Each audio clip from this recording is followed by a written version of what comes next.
Hello and welcome back. Amber here, and today I am joined by a bunch of guests. Laura from Brick Without a Wall podcast, Christian from Christian's Hobby Blog, and Kevin from the Kevin podcast. Thanks for joining me. I'm so glad you guys are here, and I am really excited to talk about season 2 Wheel of Time expectations. And I wanted to kind of off to the first question. It's not so much like what do you want to see, period. It's more like, do you have something kind of like a wish list, just certain things that would make things much more exciting for you or just much more pleasurable to watch? I don't know. Kevin, you want to go first? Do you have a laundry list of anything?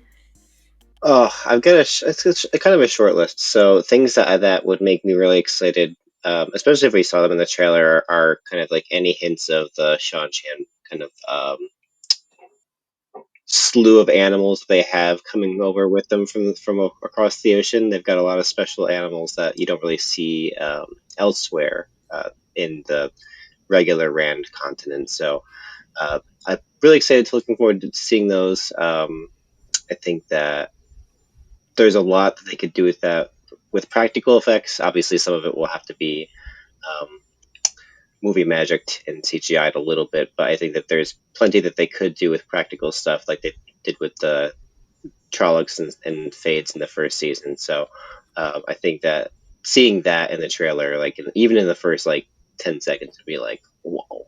I'd have like things to do on Twitter for like the next 3 months. I have written down the exact same thing. Like any new Yeah. species is, if the season is good, like I'm going to give it like, yeah, high rating. But if they bring in like some new species, I'm like, okay, we'll just bump it up to 10 then. Easy. I don't know. I'm easy to please. I'm really hoping that we get maybe a Torm or a Grom or a Rockin or something like that. It is There's so many. necessary. It is necessary. Yeah, take your pick. They could have any of them, all of them. Yeah. Christian, what about you? What are your thoughts here? I really want to see more Forsaken. I really need to see Lanfear. I mean, we have the casting. We know she'll be in it, but I want to know if we'll get Samael, Mogedion, Asmodian, my favorite. I want to see more signs of like what's to come, like little seeds of like for season 3 and on. I would really want to see more slow scenes and character development because one of my favorite shows of recent times has been Last of Us. And there's an entire episode where it's two people in the house and it's just them talking to each other. And I would love to see that with the Wheel of Time. Let's have Rand and Egwene sitting down and talking. Let's have these characters communicate. And I know the books, that's the major theme is that they don't communicate, but I would like more slower scenes where kind of in between the action, and we got that a lot in the early episodes, but the last half of the season for season 1 just felt a lot more kind of get to the end. And I think that has to do a lot with the COVID, pandemic. But I think this season, I think is going to shape up to be very good because they have a lot more time with the scripts. They have a lot more time to work on the CGI, just all of that. So I'm kind of bouncing everywhere, but all of those together. No, I definitely agree about Forsaken stuff. I think in season one, one of the things that I noticed is they have a lot more background, and the Forsaken and the side of the shadow has a lot more of like a real person quality. Like their thoughts and their decisions make sense to me. Where in the books it's like I'm just a bad guy, gonna do bad guy things. But in the show it was like, okay, like they've thought about what's their motivation here.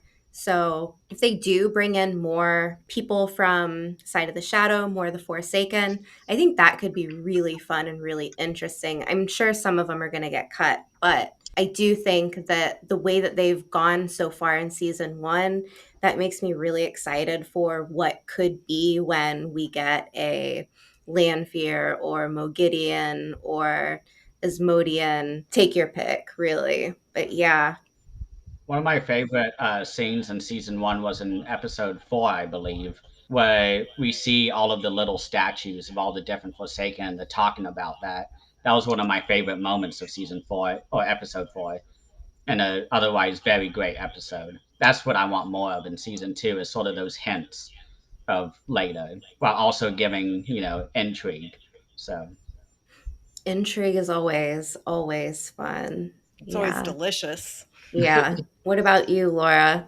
So, as like somebody who hasn't read the books, I don't really know a lot about the story to come, but I can tell you things I would like to see in season 2. I'd like to see them invest in more refined special effects because some of the channeling special effects from season 1 were kind of bulky or clunky, I guess.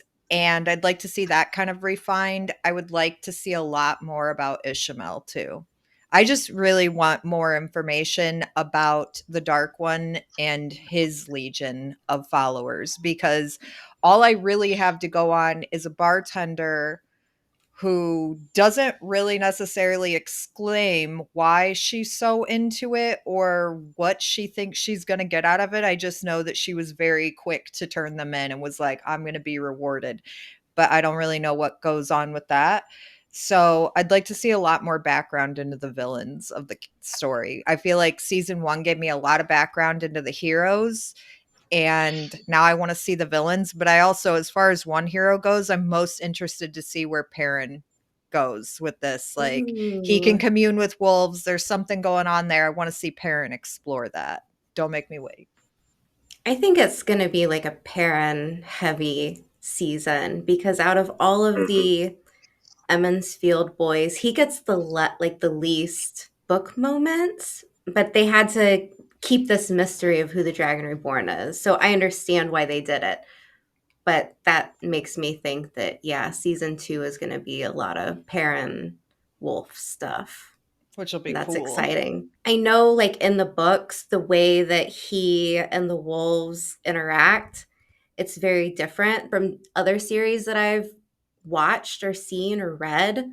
And I'm excited to see how they interpret that in this show. yeah, I think Perrin is one of the only characters where I'm totally fine if they change the majority of his story uh, from Ooh. season 2 to season. Wow. Wow.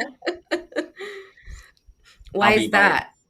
Why? Because I mean, I'll talk very vague spoilers, but where he is in book 4 is probably the most interesting in terms of character development. And I've always talked about how I prefer character stories over just plot.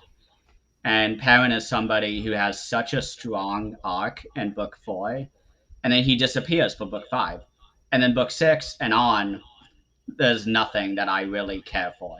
And there are two moments that I can think of that are in book 13, and then there's a moment, I think, in book 10, towards the end of one of his chapters, that I really like. But aside from that, I'm okay if the show changes things around and combines stuff. And there's a lot of different changes I've had in my mind, but that's very heavy spoilers for in series stuff with Perrin. But I can see how the show can really expand upon his character and make it much better. Not that it's bad, but it just kind of tapers off for me. So I just recorded a whole Perrin episode, and my whole purpose in this is like I'm gonna find all of the cool stuff that he does that's buried in the plot that everyone, not everyone, but so many people are like, it's so boring. And I'm like, but there's so many good spots in there. I can prove it. Just give me a chance, I'll tell you. Oh, I wanted to ask anyone, do you think that we're going to see a change to the opening title, or are they going to keep it the same? I have a thought, but it would be spoilers. I hope they kind of lean on the end of book 2 kind of thing and have it be a horn and they follow that instead of the tapestry. I think that would be interesting, at least for that episode. But I do want them to change it. I think that'd be the best idea. But I'm not sure what it would be aside from the horn. Yeah, I think what's interesting is the opener right now, it's very Aes Sedai centric. I mean, we do have like the Great Tapestry and the Wheel of Time, but all of the women, it's the Aes Sedai, which I don't mind that. But it would be interesting if they pull from like the books that they're taking the season from, I guess. That would be interesting. I wouldn't mind that. I would like something more like what Game of Thrones did, where they changed it pretty frequently to match the episode. That would be cool, Yeah, but it's a lot of extra work to do that. So it's not something that would make or break the season for me. right. Yeah, it'd be more like a fun detail, like even if it's just like a minor little thing, whether it's for the whole season or first episode by episode, just something for people to hunt for. I think people just like Greg. to Yeah, people just like the Easter eggs, and I mean the series is full of them, especially if you've read the books. Like there's millions of Easter eggs for you to hunt down. So something like that is just a little extra. It'd be a little nice little extra thing. They don't have to do it. They keep the same intro. I love the intro. I've never skipped it because it's fantastic. But if they did, I'd also love that too. okay. So this was a random thought that I had. Who do you guys think the first person to channel on screen will be this season? That's a good Not question. not Moraine, but Yeah. Oh, oh, not Moraine. I'm gonna go with Nynaeve. Hopefully, I hope it's her. Okay. okay. I Okay. hope it's her. She deserves a win.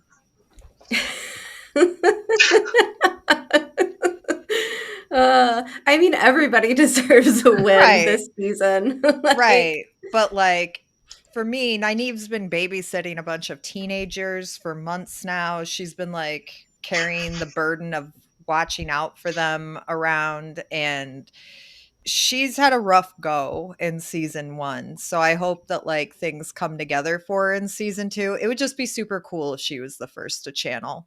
I don't know if I actually think she would be, but it would be cool if she okay. were. I'll say Rand, because he's leaving everybody by the end of season one, and he's going to have a really tough time accepting the kind of position of being a male channeler.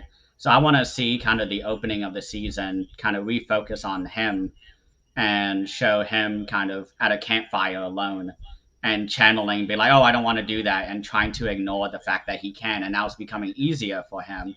So it's even harder for him to ignore that he can do it. And I want that to be kind of the central kind of scene that we go back to, is to kind of explore this identity crisis that he's having. I mean, he shaved his Yeah. head in the teaser, so he's hiding his entire uh, ancestry with his hair. But Yeah. What about you, Kevin? Any idea? I've been thinking about this since you said it, and I'm torn because we could see it in a cold open, so it could be, there's a very iconic scene to start out book two that is very likely to be a cold open, if not for episode one, then for maybe two or three. So I could see some villains Hmm. channeling during that event. Um, Otherwise, I would think that it might be Egwene, depending on if we see the transition of them from Valdara to Tarvalin. Yeah. So if we see her already starting there, we might see her getting settled or seeing other Aes Sedai doing it, or maybe doing things in like a carriage, like in the back of a carriage by herself, like trying to make a little fireball again. Something like a small moment like that. I think that could be it. If it's not a cold open, or or it could be like a Seanchan cold open where we see like Damani Ooh, yeah. um, Yeah. channeling something to give to like the High Lady or something like that. It's not like a small moment like that, like a practical use of Right. it, not a combat use. Yeah. That would make a lot of sense. Absolutely. I was really hoping for like more Sean Chen stuff in season two. And I mean, obviously, like, I was always thinking about, like, what does their arrival look like? And how are we going to get, or will we even get them kind of like touching down on the coast and just wreaking havoc and showing, like, how strong the Damane are? They're essentially a weapon of mass destruction, and we've seen the wave in season one, but it would be really cool to see just how powerful they are to the point where nobody even thinks about trying to make any waves with them and just bowing, like taking the knee instantly.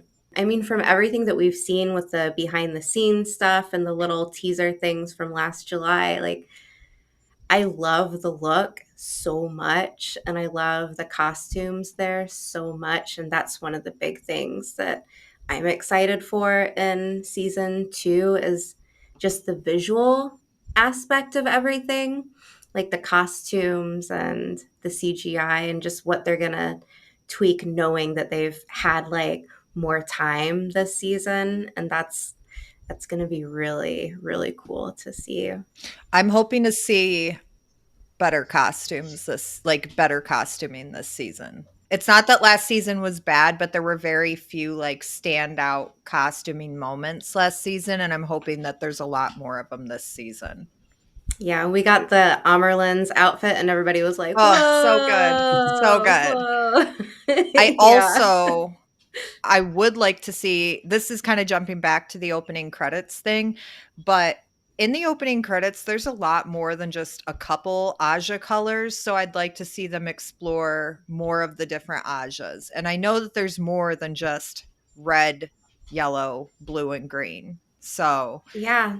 I'd like to see more of that, more, even just if it's more background info on it, that would make me very happy.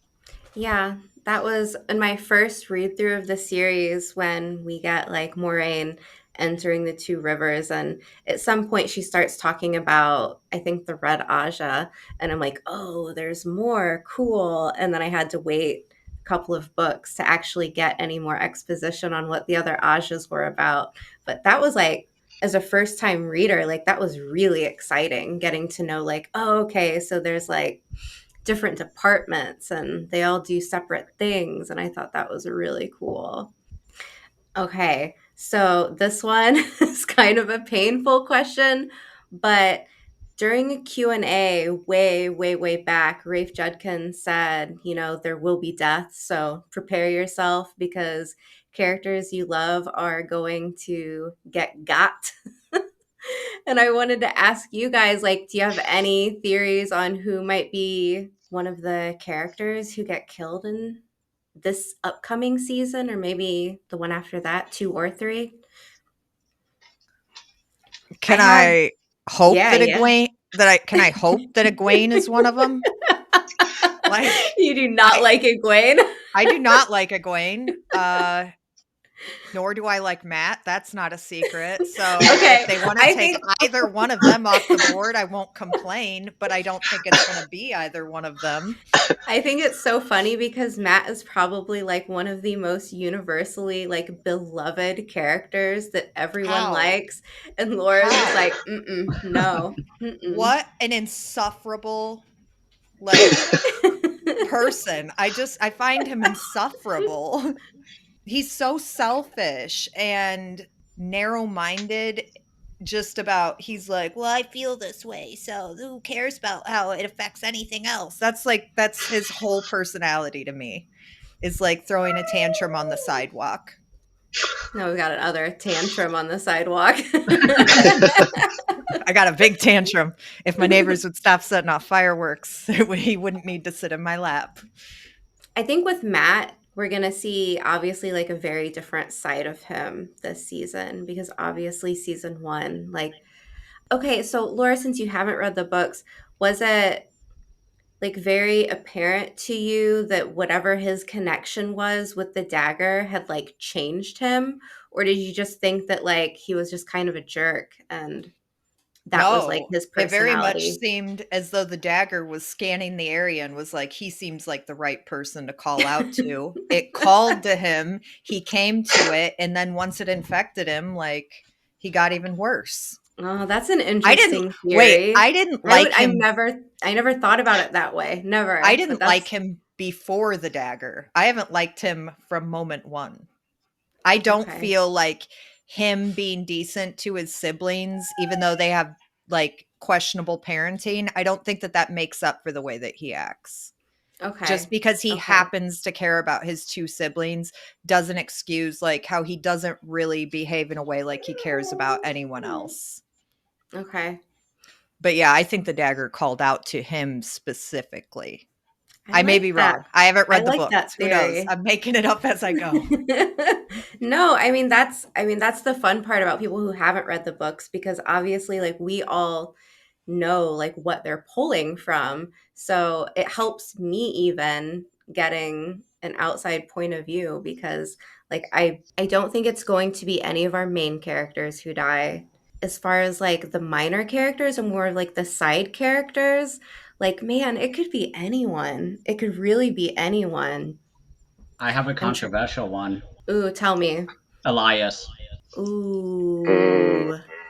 If not by the end of season 2, by the end of season 3, so that he can go off and start doing his own learning, because there's still a lot of personal conflict that he has to deal with, and I think that is the main factor to why he doesn't use the wolf ability as much in the books, and why I think this is something that should be changed from the books for the show, is that that would cause a lot more stakes for him, because he always has Elias to rely on from time to time. But I think to really put up the stakes of the wolf ability, he should be taught, the basics of it, and then have to learn on his own so he can really master it. Because that's what his entire arc feels like in the books for me.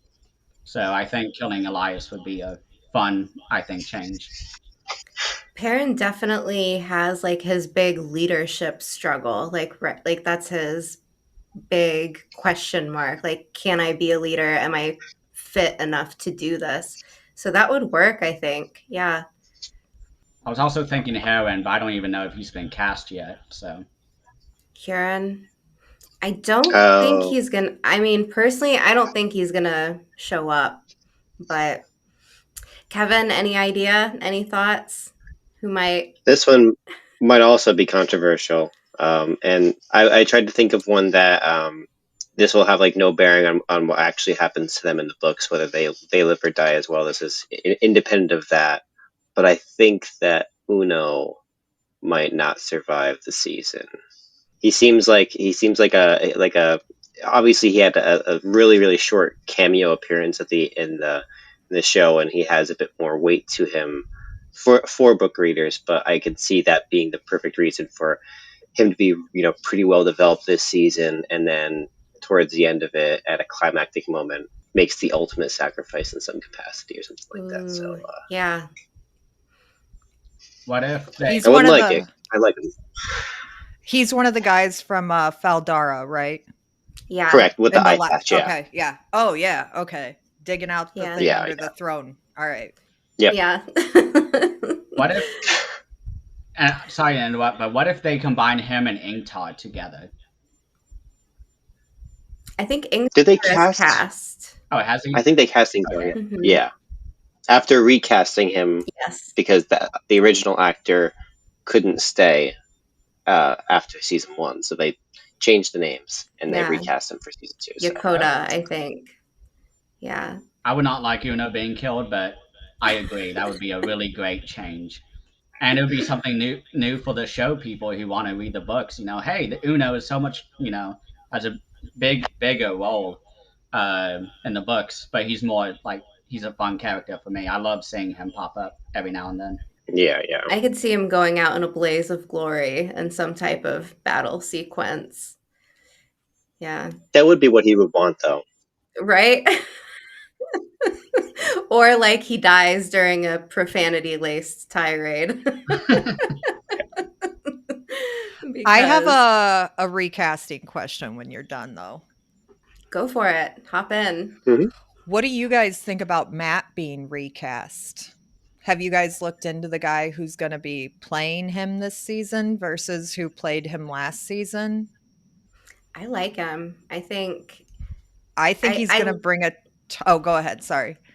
well, I thought the first actor was good, but the second actor just fits my personal headcanon of Matt a little bit better. So that I mean, just purely selfish, like my brain sees him closer to Matt, so I'm obviously excited. Okay. I was just wondering because I assume that he is going to translate the role differently. Hmm. So I've only There's really weird.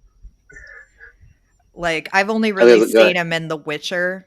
and like he's played short roles in Uh, other fantasy series I've been in, and like so he doesn't seem like he doesn't seem like he acts and translates roles in the same way as the original Matt did. So I'm trying to like not be super hateful about Matt going into season 2 and be like, maybe I'll change how I feel once he's translated differently. I don't think I will, but we'll see. to be fair, so in your defense, I will say that if anyone tells you they came out of book one liking Matt, they're lying to you because nobody likes Matt in book one. They might not even like him in book two. It True. might be, but book three might be the point where people are like, "That's when I started liking Matt." Okay, so And I've got a couple seasons to go. yeah, no, All that's the right. thing. If they're merging book two and three into season two, Ah, so this could be the season that where you start liking him. And I think that there's like weird meta reasons why the actor change is a big benefit for the character because book one Matt is all dreary, downtrodden, weighed down by the dagger, and it's been removed from him. So as far as we've seen in season one, we don't know how healed he is, but having the effects taken from him could translate well to a new interpretation of the character through Donal Finn. I think that he'll bring a lot of the lightheartedness that people come to expect from Matt, like a bit more of the somewhat comic relief, a bit more of that, like, but not in such a dreary woe is me kind of way. Yeah, yeah, okay. Does Egwene get better through time? That is subject to debate, yeah, heavily up to debate. yeah. You love her. She's like Marmite. I've heard like it's one of those things that you love or you hate. People have very strong emotions about Egwene. Okay. Um, so she's a compelling character for that reason. She's Right, very Mm. compelling. right. She Controversial. mirrors Yeah, Rand. Yeah, she yeah. mirrors Rand. If you'll notice that their journeys are very much mirror images of each other. So that's something to keep an eye out for sure. Okay. Yeah, that's something to think about. She definitely takes more of a protagonist role, like Kevin is saying, where like Rand is this big figure on one side. Egwene definitely has that same energy as well. Like in the books, she's just very eager to explore and be off on her own and kind of it almost feels like the kid sister that's like, don't leave me behind. Like I'm coming with you guys. And in the show, it's more like I'm a grown woman and I'll make my decisions. Thank you very much on my own. So Mhm. yeah. Oh, leggy, eggy. Can I ask Like today's. can I ask a question that might be a spoiler, but I'm desperate to know?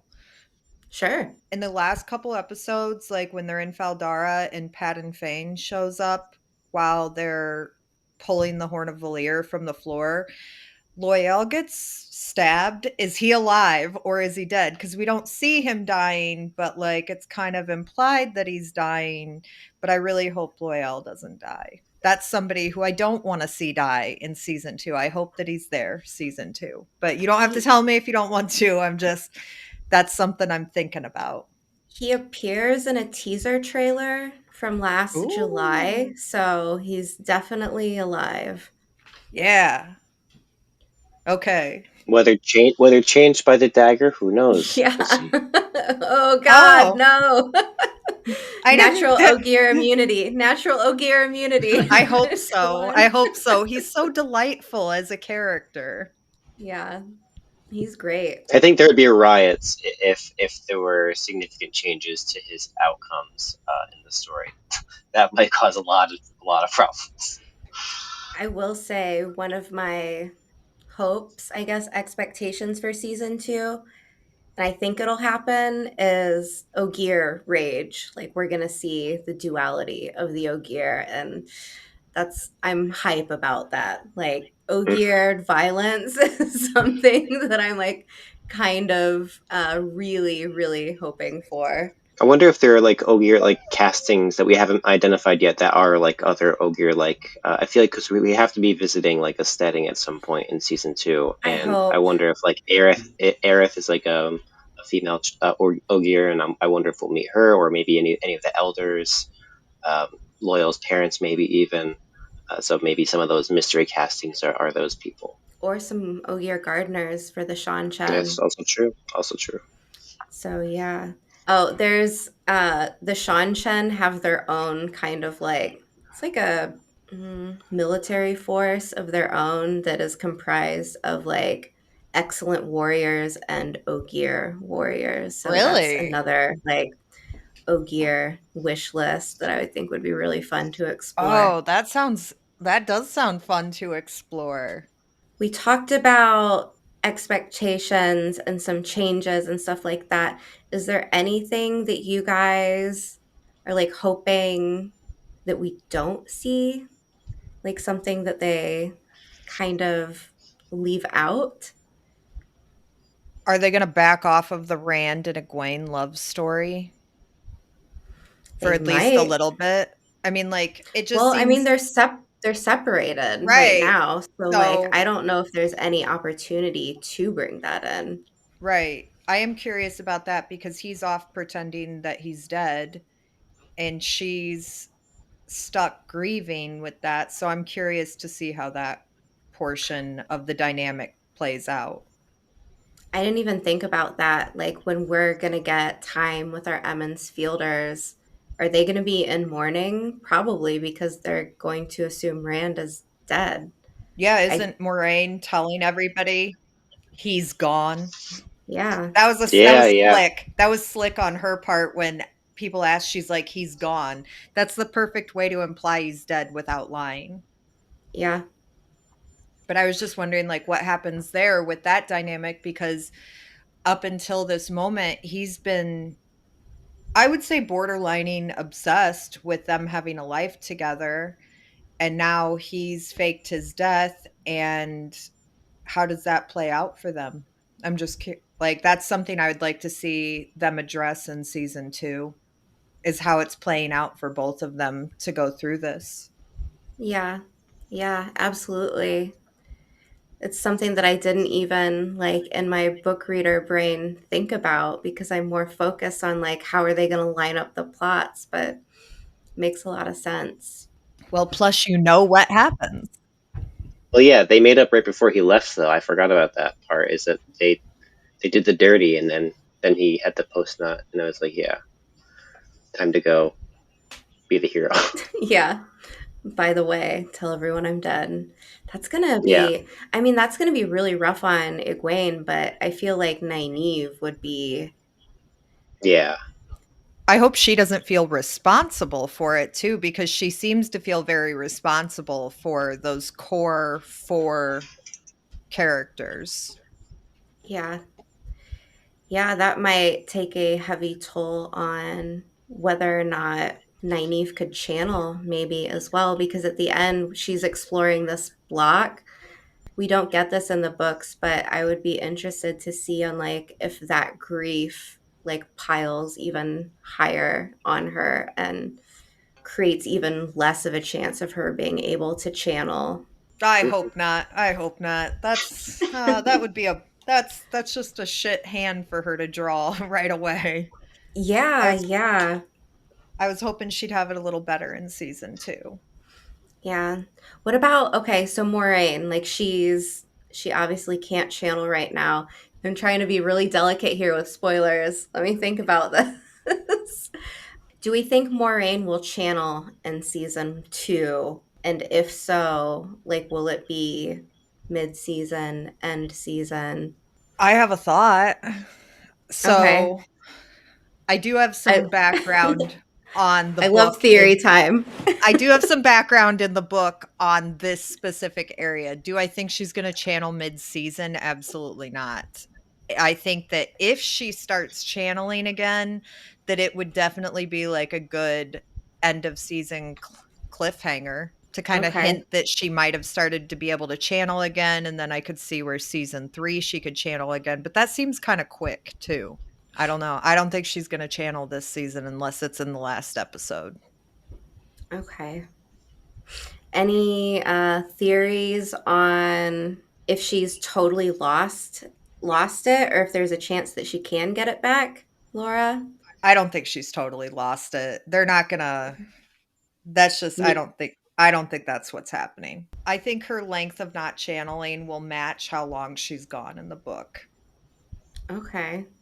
Oh, okay. Yeah, I Laura does know some spoilers. I like you're so entrenched in the story without actually having read the story. It's Yeah, I have the wonderful. most like disjointed understanding of the story. I know how it ends and I know a lot of key features about it. I've read parts of the later books, like listened to parts of them, but I haven't put it all together in chronological order. I'm like, my brain's going in a million directions trying to piece together what I think you know.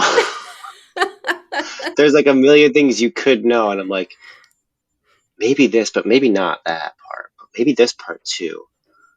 So I'm just gonna say I think she might channel by episode 6 or 7, and I'll just leave it at that. Okay. Ooh, okay. I would oh, now I'm going to think about all the ways I could have been wrong there. Like in a good way. I'm like, okay, Mhm. he knows so much more than I do, so I've missed something. What about you, Christian? Any thoughts? I think it'll be around 7, maybe. I think 6 is a little too soon because there's one moment from book 3 that I'm thinking about. I think that's going to be the moment in the show where she's going to investigate, how to go back to channeling. And y'all probably know exactly which moment I'm talking about. But I think there's going to be another layer to that on top of what's in the book. And I think 7 would be a perfect one with that. So Okay. Yeah. So what about favorite characters? And I'm not talking about like who's your favorite book character, but just like someone that's really surprised you in the first season that you want more from. Is everyone Kevin's waiting on me Kevin's or Kevin's making Yeah, a face. I don't know. that was my. I'll wait for Laura to go first. okay, I want to see more about what Leandrin's up to. We get a big enough helping of her in season 1 to know that she's not just going to fade into the night. Like her story's not done.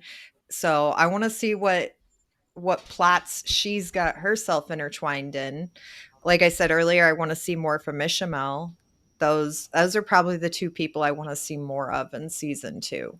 I'd also like Leandrin's backstory if that's possible, but it may just not fit in with, putting that into the show. I would love that too because I mean even in the books you get like a motivation of hers but it's not really fleshed out. So like I think that could be really fun for the show to dig into, especially just because I like Kate Fleetwood so much. Give her more time. I would Mhm. be very happy with that. I would like to see a lot. Oh, my favorite character for season 1 has to be Logain. He's one of my favorite characters in the books, and I have a lot of thoughts about his arc. But I think how they did his character in season 1 was so interesting. And the way that Alvaro Morte plays him is so interesting. And I know at this point of the story in the books, Logain is kind of a backseat kind of character, but I mean, they have a great actor. Let's use him. Let's, get his character more involved. And I want to see what his character has for season 2, but I don't even know if he'll be in season 2 because Logain just has nothing during this time. Yeah, I he's forgot a about Logain. yeah, Mhm. a male channeler that can't channel. What would they do with him? Yeah, because they kind of just dropped him off once they got to Tarvalon, didn't they? Is he still in a dungeon somewhere or have they let Yeah. him go? I have a crazy idea. What if they combine him and Mazrim Taim? Um, That would be interesting. Hard to. I wouldn't do it Hmm. myself, but I think it's a very interesting rabbit hole for us to kind of explore. I don't know how I would feel about it. I think it'd be a bold choice, and we haven't had a casting or at least a confirmation for Taim, so I think that would be a really fun change for us book readers because it's like what are they gonna do with this? And if That it's would make planned out people's well, head explode. That would yeah. make people's head explode. What about you, Kevin? I want to know who you want to see more from. I think that we. So Laura wouldn't know that Podden Fane in the books is a bit more Gollum-esque. He's a bit Mm. more like kind of like unhinged. This kind of like dirty, grimy, like hunched over kind of guy, and he's a lot more Oh. competent. He's a lot more competent in season one than he ever really appears in the books. Oh, okay. I still think he's going to end up having this a similar role to how he has in the books, but I'd like to see how much power they can give him in this next season, how high he can kind of claw himself up the rankings, so to speak, and prove himself or set himself apart as far as an antagonist is concerned. Because he's definitely like I think that's another case where the actor just brought something new to the character and just made them feel like a complete, not to say that they were incomplete in the books, but a lot of times they seem one dimensional because we don't really see in their head as often. Right. And the few times we do, it's pretty unhinged. So it'll be interesting to see if they take him down that dark role, if he does become more kind of like Gollum esque over time, or if he just kind of grows in power in other ways. It'll be interesting to see. Yeah, he kind of goes from like groveling and sniveling to almost kingly in demeanor in the book. So he's like up and down, and there's many personalities in Pot on Fame. I'm okay. Now that I'm thinking about it, we didn't really get to see his moments in Shadar Lagoth. So, like, as far as like a flashback or something like that, that would be really cool to see. Yeah. We know he was there Yeah. because, like you said, with the dagger calling to him, the whistle did happen in that same moment. The Right. Pod and Fane special whistle. So whether that was a coincidence, or if it was just a thematic choice, or if there was something more at play there, maybe he has been there before. Right. Kind of stuff like that. Well, I mean, it's the thing with like Mashadar and Machin Shin, right? Like Padan Fane has been cruising around the landscape. And we know that in the books he comes in contact with Mashadar and Machin Shin. And both times, like these entities are kind of like wanting to nibble on him and have him for a snack. And then they're like, like doesn't taste good. There's something wrong with this one. Hmm. And I just think like that would be something interesting, even if it's not a flashback. If we just get some exposition from Pot on Fane to say like, hey, like he was there, this is what he saw, because it does have some significance later on in the series what happened to him in one or both of those locations. He would be a Hmm. fun one to explore. Yeah. So I have something that like ranks really really high on my like something that just would make my head explode and bring me so much joy, and that would be anything happening in the Age of Legends. So like my number one pick for that would be Lanfear's character, and then showing her drilling into the boar and kind of giving the exposition of like why the world is in the shape that it's in now, and like presenting the viewers with the background of that and like what started this light versus dark scenario and what was the first thing that kind of kicked things off, because from a story standpoint like that is probably like the single most important moment in terms of like what are we fighting against, why are we fighting, and how did this happen. So that's something that would rank like really high up on my character introduction or backstory or something like that, or just any old Age of Legends stuff really excites me. Like, That's what they're making the really. movies about, right? Supposedly, I mean, I haven't heard anything about it in a very long time, so I don't know if this Okay. is just like a maybe. Kevin's making a face. This is news to me. Oh, you don't know about this? Oh man. Okay, so a couple years ago, like 2 years ago, they hired a writer, Zach Stentz, who did, I think he did the first Thor movie, and he did like Super Okay. 8, a Netflix movie.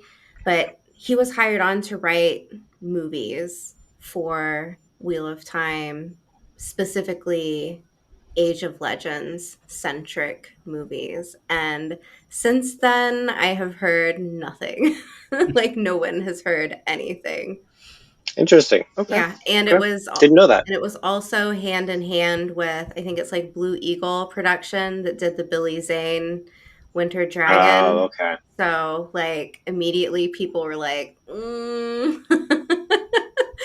but I mean he's a legit writer, so like it's not, it's a little bit different in my Yeah, yeah, yeah. opinion. Yeah. Interesting. Yeah, I'd like to return to your idea of the Lanfear introduction because one of my most wanted episode openers is the Dragon Mount prologue. And I was thinking, what if we had a narration where we start with Lanfear or just the Age of Legends? And we don't know her at this time, but, for book readers, we know. She'll be narrating the entire history, or at least of the taint, and how that comes into play. And what if we see the drilling of the boy? We don't know the context of it because, season three. And what if after that we get kind of the conclusion of that was the beginning of LTT and Ishamael and Dragonmount prologue talking to each other. And then we don't finish the prologue, but we save the conclusion of that where he turns himself into a mountain. What if we have that as episode 8 or 7, where Rand is on the way to Farmer and he's finally accepted his identity? Because I don't know if he's going to Farmer or Tia or not, but in my head I'm kind of like I'm combining them. I predicted that they're going to somehow combine both of those locations. But what if we had a episode opener like that, Okay, so similar to like the, like Lord of the Rings opener, where yeah, you it's have like that the, prologue? yeah, like the blood snow episode, like we have the opening, the cold open with the blood snow, and then at the end of the episode, like it goes back to it. Like I could Yes. see Mm. Dragon Mount being something where like they whet your appetite a little bit and then finish off the episode with like a big moment like that. That could be really engaging, I think. Yeah. I don't know. Are there any other Age of Legends moments that you think that could actually even be inserted in season two? LTT telling off Lanfear. I mean, that's the only one I can think of. That's from the compendium, I think, Big White Book. I can't think of many that would fit for this season specifically. I could think of like Trolloc Wars flashbacks, but not Age of Legend ones. Yeah. Besides the one that you said already with introducing the Lanfear character. Because they're not going to waste time on Agenor making the Trollocs at this point. Like, Unfortunately. I they've mean, already cut him. It's all right. Just rip off the band-aid. yeah. I mean, that's another thing on my wish list is just more shadow spawn. Can you see like I've gone in this direction like more than once? Like I just want the creatures. More creatures, please. Yeah. I don't know. Any last thoughts before we wrap it up? Final questions? Uh, I'm excited to see Elayne, of course. It's Yes. very excited for her.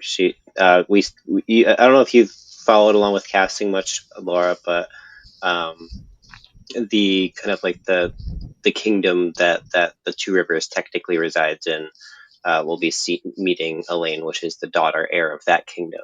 Uh, Okay. Yeah, this season, Amber so had mentioned her before. I didn't know exactly what role she plays, but everybody seems excited to see Elaine. yeah, So yeah, I'm she's even I'm excited I for it. I don't adore know who her. she is or really what she's gonna do, but I'm hoping it's great.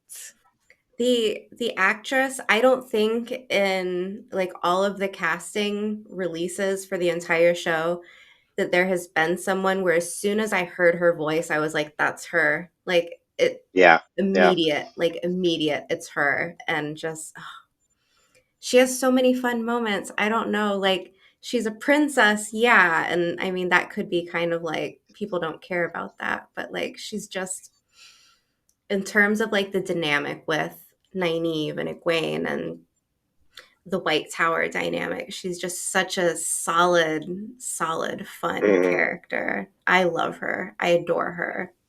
I think her dynamic with Nynaeve is one of my favorites. It's I so think good. that those two as a pair, like as a duo, are one of my favorite duos in the series. So Yeah.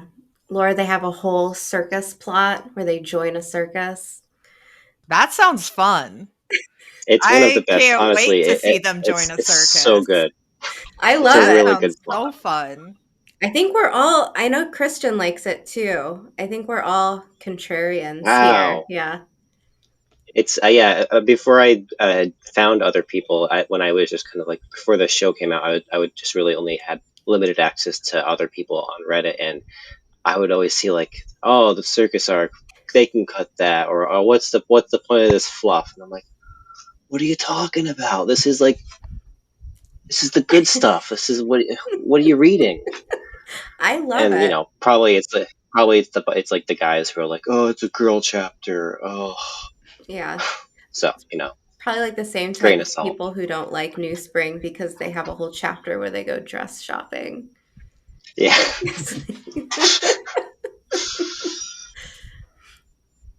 People don't like the entire book because there's a chapter where they're dress shopping. I Man, Okay, I'm being a little bit like I'm being a little bit over the top here. But I think some people just think like it's the Moiraine and Swan Sanche book and they're not realizing that like the other like third of that book is all like young Lan Mandragoran and like his beefy like father figure from Malkier who's like super gruff. So like I don't know, like there's a lot of like young love and like female relationships in New Spring, but then you also have Lan being a total badass. So like I don't that sounds know. delightful. It sounds It's like a great. It's delightful great. book. You should It read that is. one, Laura, since you've already watched the Just show. that Like one. there's yeah, well, I mean you could start out with it because a lot of Wheel of Time people say Is it? read it later. I wonder if it's one of the ones I already have. I don't Because I think so. I do think you have have, one, It's two, three. yeah. What I've number done is it? rereads starting from it's like it's a prequel technically, so it's technically book 0.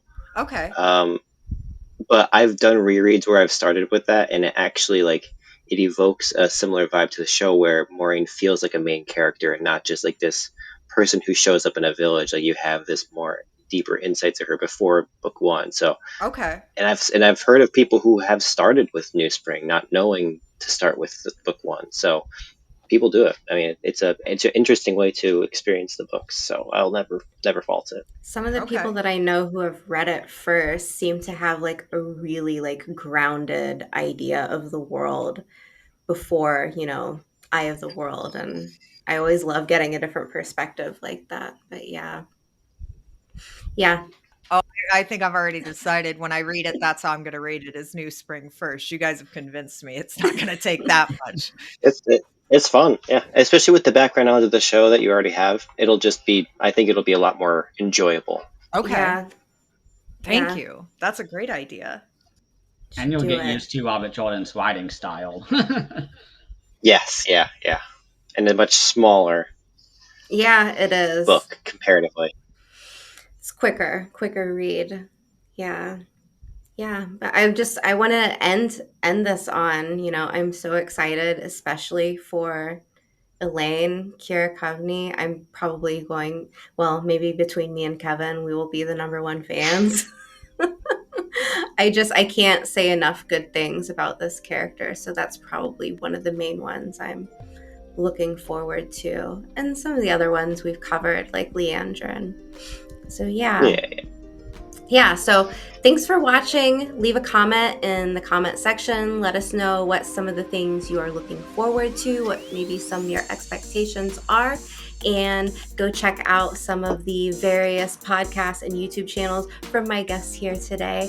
Thanks so much, and I'll see you next time.